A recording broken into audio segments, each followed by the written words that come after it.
Takže jak vlastně má fungovat taková matrace? Správná matrace vás má okopírovat. To znamená podržet v bederní části, v lopatkách, vyplnit všechny křivky páteře a podobně. Každá matrace se dneska dělá v podstatě oboustranná. Jedna strana je tvrdší, druhá strana je měkčí. Jedna vám bude vyhovovat výrazně více než ta druhá. Zapomeňte na nějaké počítačové deky, které vám navrhnou vlastně jakou madraci byste měli mít. V podstatě základ je, že vy se na té madraci musíte cítit velmi dobře. Co dělá kvalitu kvalitou, je především objemová hmotnost té pěny. To znamená, kolik materiálu vlastně pod váma je, na čem vlastně ležíte. A tam každý kilogram na metr krychlový je obrovský kvalitativní rozdíl.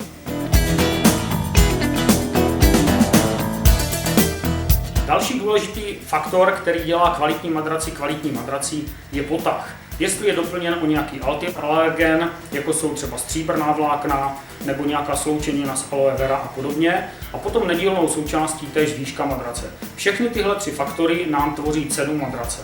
Co se týče cen, obecně lze říci, že madračka do 3000 je madračka na chatu, na tu doma zapomeňte, madračka od 3000 nahoru je ta madračka, na které bych vám doporučoval spát.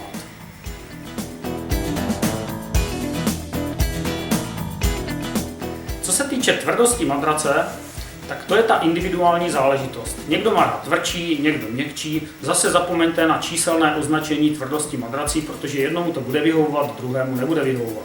Pomněte na to, že každá madrace se dneska dělá ve dvou různých tvrdostech. Jedna strana je tvrdší, druhá měkčí. Jak jsem již předtím říkal, jedna vám bude vyhovovat výrazně víc než ta druhá. Tvrdost ovlivňuje chemické činidlo, to znamená ne ta kvalita materiálu, kterou vy si vyberete.